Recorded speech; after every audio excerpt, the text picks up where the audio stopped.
Assalamualaikum warahmatullahi wabarakatuh. Kita bertemu lagi pada minggu ketiga bersama saya Ibu Hartini yang akan memberikan materi pada minggu ini tentang analisis jabatan dan perencanaan manajemen sumber daya manusia. Nah, sebelumnya kita masuk ke analisis jabatan. Nah, di sini apa sih analisis jabatan di sini? Analisis itu merupakan aktivitas berpikir untuk menjabarkan pokok persoalan menjadi bagian, komponen, atau unsur. Nah, serta kemungkinan keterkaitan antar fungsinya. Nah, di sini jabatan ialah sekumpulan atau sekelompok tugas dan tanggung jawab yang akan, sedang, dan telah dikerjakan oleh tenaga kerja dalam kurun waktu yang tertentu. Nah, di sini pengertian analisis jabatan sendiri itu adalah proses pengumpulan. Nah, pengertian analisis jabatan itu merupakan proses pengumpulan dan pemeriksaan atas aktivitas kerja utama di dalam sebuah posisi serta kualifikasi, yaitu terdiri dari keahlian, pengetahuan, kemampuan, serta sifat individu lainnya yang diperlukan untuk melaksanakan aktivitas maupun pekerjaan tersebut.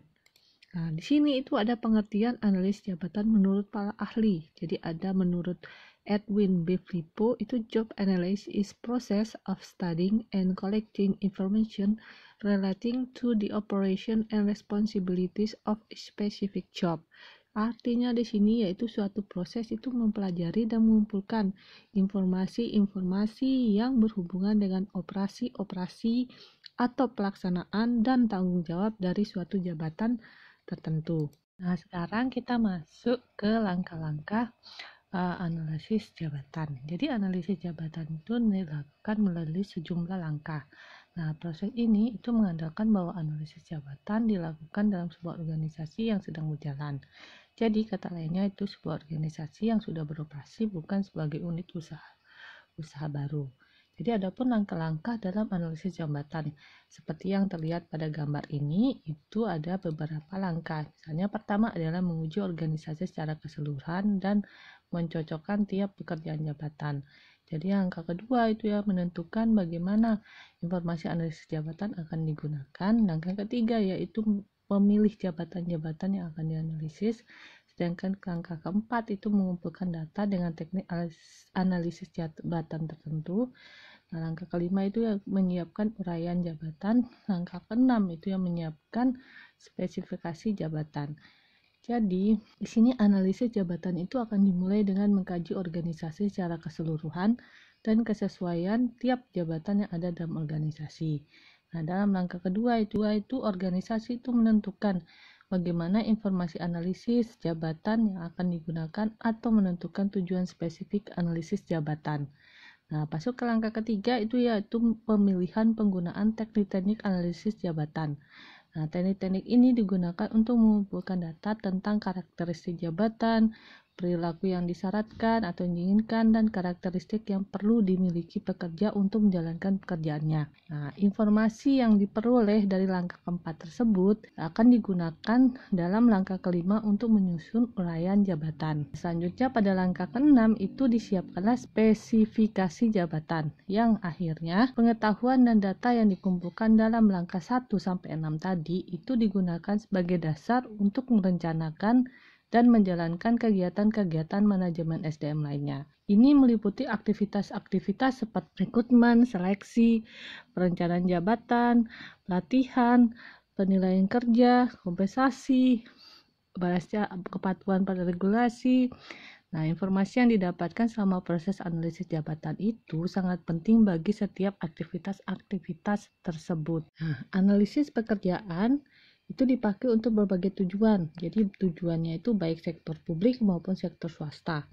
Nah, berikut ini tujuan-tujuan dari analisis pekerjaan. Jadi ada job description. Jadi job description ini itu berisi informasi pengidentifikasian pekerjaan, riwayat pekerjaan, kewajiban-kewajiban pekerjaan, dan pertanggungjawaban.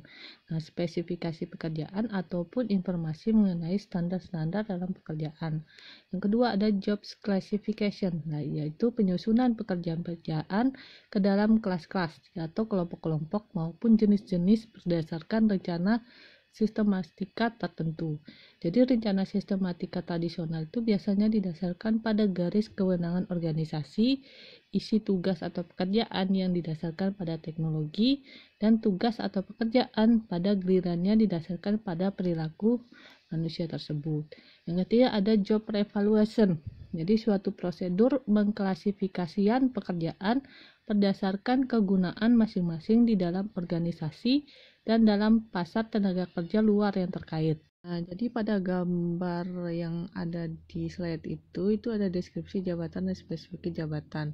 Jadi kegunaan dari informasi analisis jabatan. Jadi analisis jabatan itu adalah prosedur untuk menerapkan atau menetapkan tugas dan tuntutan keterampilan dari suatu jabatan dan macam orang yang akan dipekerjakan untuk itu.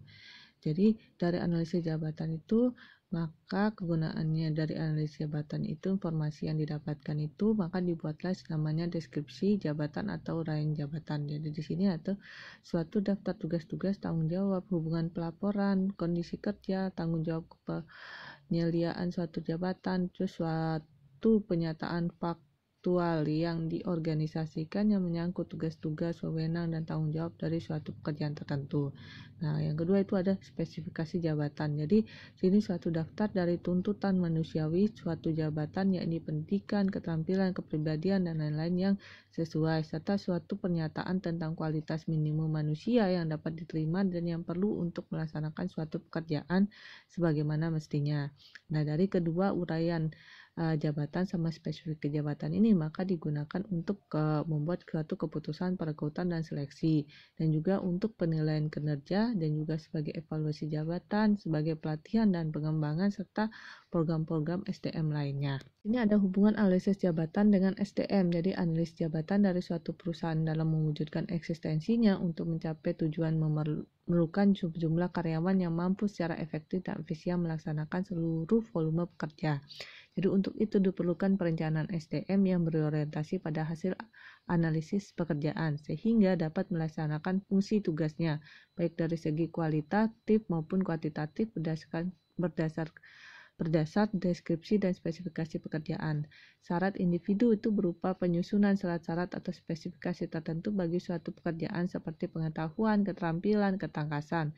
Itu memilih tugas dan struktural pekerjaan meliputi usaha-usaha yang mengalokasikan merestrukturisasi kegiatan-kegiatan ke berbagai kelompok. Terus ada taksiran potensi meliputi kegiatan memperkirakan kemampuan dan potensi yang dimiliki karyawan terhadap suatu jenis pekerjaan. Dan penilaian tugas merupakan suatu penilaian sistematis yang dilakukan oleh supervisor terhadap prestasi pekerjaan dari pekerja. Baiklah, sekarang kita masuk ke perencanaan manajemen sumber daya manusia atau perencanaan SDM. Apa sih perencanaan SDM itu? Jadi menurut Henry Fayol, perencanaan adalah aktivitas memperkirakan keadaan di masa depan. Sedang W.B. Castater itu perencanaan adalah cara manusia memproyeksikan keinginannya. Jadi perencanaan di sini itu merupakan serangkaian kegiatan yang di dalamnya memuat keputusan yang menjadi tolak ukur pencapaian keberhasilan suatu organisasi. Nah, apa sih pengertian dari perencanaan sumber daya manusia? Jadi menurut Andrew H. Gill itu mengemukakan bahwa perencanaan sumber daya manusia atau perencanaan tenaga kerja itu didefinisikan sebagai proses menentukan kebutuhan tenaga kerja, yang berarti bahwa mempertemukan kebutuhan tersebut agar pelaksanaannya berinteraksi dengan rencana organisasi. Berdasarkan hal itu, maka perencanaan SDM adalah proses menetapkan strategi untuk memperoleh, memanfaatkan, mengembangkan, mempertahankan SDM sesuai dengan kebutuhan organisasi sekarang dan perkembangannya di masa yang akan datang. Nah, adapun tujuan perencanaan SDM di sini yaitu merencana untuk menghindari adanya kelebihan atau kekurangan tenaga kerja dengan melaksanakan penempatan yang sesuai pada waktu yang tepat sesuai dengan kebutuhan, dengan maksud agar perusahaan itu dapat menekan biaya operasionalnya sekecil mungkin. Jadi mengapa melakukan perencanaan sumber daya manusia? Nah, di sini perencanaan itu menghubungkan tindakan dan konsekuensi. Jadi tanpa perencanaan perusahaan tidak akan mengetahui penilaian mana yang berfaedah, apakah perusahaan sedang berada di jalur yang benar atau tindakan mana yang akan mendatangkan hasil yang paling besar, dan bagaimana mengintegrasikan adanya aneka aktivitas yang berlainan sehingga saling melengkapi satu sama lainnya.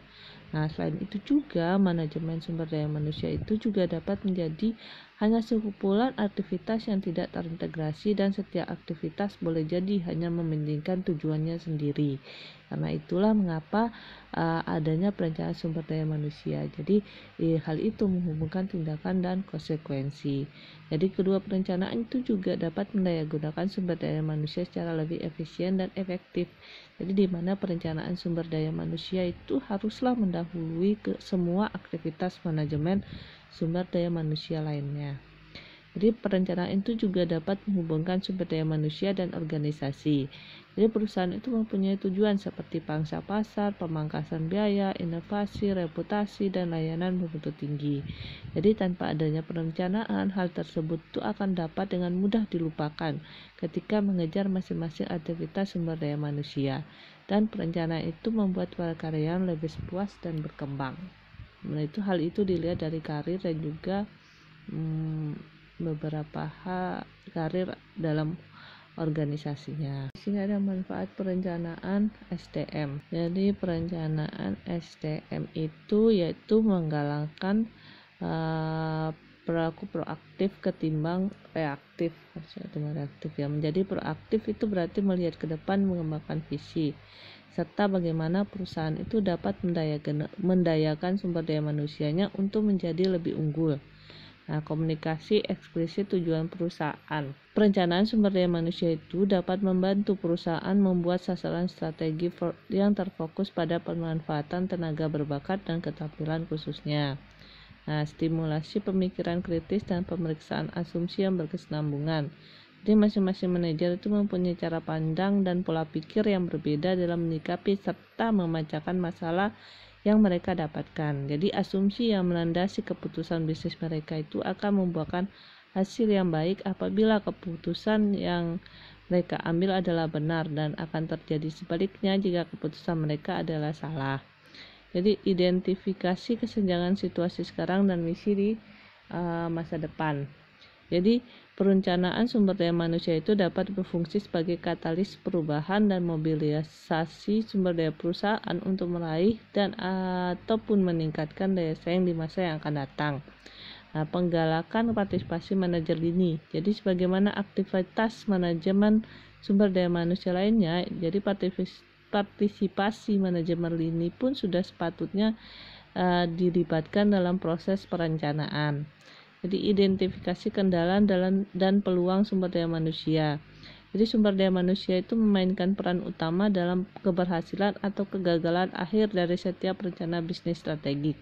Jadi maka dari itu manajer sangat menghindari resiko sehingga mereka tidak akan kehilangan peluang bisnis yang penting. Jadi pembentukan ikatan bersama. Jadi rencana sumber daya manusia yang disusun dengan baik, di mana melibatkan semua lapisan organisasi, dapat membantu perusahaan menciptakan rasa memiliki nilai-nilai dan ekspektasi bersama. Kita masuk ke kapan dilakukan perencanaan SDM. Jadi pada umumnya organisasi itu menyusun perencanaan utama sekali dalam setahun. Jadi namun dengan adanya modifikasi dapat dilakukan atas masuknya informasi baru sepanjang tahun. Jadi proses perencanaan itu dapat terfokus pada beberapa horizon waktu. Misalnya di sini organisasi pada tahap pembangunan yang dasar dari fungsi perencanaan sumber daya manusianya. Biasanya itu melakukan perencanaan untuk jangka pendek. Jadi organisasi dengan pengalaman kerja yang lebih lama dalam perencanaan sumber daya manusia dan kebutuhan yang lebih kompleks itu akan menggunakan perencanaan untuk jangka waktu yang lebih lama. Nah, di sini ada tantangan perencanaan sumber daya manusia. Jadi dalam melakukan perencanaan sumber daya manusia yang efektif itu organisasi menghadapi beberapa tantangan penting. Di antaranya itu mempertahankan keunggulan kompetitif. Itu setiap unggulan kompetitif yang dinikmati oleh organisasi itu cenderung berjangka pendek karena perusahaan lain mungkin saja menirunya. Nah, hal ini berlaku juga untuk keunggulan kompetitif sumber daya manusia, pemasaran maupun teknologi. Jadi tantangan dari perspektif sumber daya manusia itu yaitu merumuskan strategi yang menawarkan keunggulan kompetitif yang berkesinambungan. Yang kedua, mendukung seluruh strategis bisnis. Jadi penyusunan strategi sumber daya manusia itu untuk mendukung seluruh strategi bisnis merupakan tantangan karena beberapa sebab, yaitu adanya manajemen puncak yang tidak selalu mampu menjabarkan secara jernih pasti strategi apa yang digunakan dalam perusahaan. Jadi kemungkinan terdapat ketidakpastian dan ketidaksetujuan terhadap strategi sumber daya manusia yang akan diterapkan. Terakhir itu perusahaan besar mungkin memiliki unit bisnis yang berbeda-beda. Ketiga itu menghindari konsentrasi berlebihan pada masalah harian. Jadi di sini beberapa manajer itu memfokuskan perhatian mereka pada masalah yang mendesak. Jadi mereka jarang mempunyai waktu untuk memfokuskan diri pada perspektif jangka panjang. Yang ketiga, menyusun strategi sumber daya manusia yang sesuai dengan karakteristik unik organisasi. Jadi tidak ada dua perusahaan yang benar-benar mirip. Jadi perusahaan pasti berbeda dalam hal sejarah, kultur, gaya kepemimpinan, teknologi, dan lain sebagainya. Penanggulangi perubahan lingkungan. Jadi perusahaan itu selalu mengatasi perubahan yang tepat.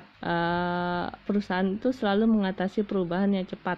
Tantangan utama dalam penyusunan strategi sumber daya manusia adalah membuat strategi yang akan berhasil dalam lingkungan unik di mana organisasi itu berkiprah sehingga memberikan keunggulan kompetitif yang berkesinambungan. Dan itu menyita komitmen manajemen. Jadi banyak program sumber daya manusia yang berasal dari dalam Departemen Sumber Daya Manusia itu gagal karena manajemen lini itu tidak dilibatkan dalam penyusunannya.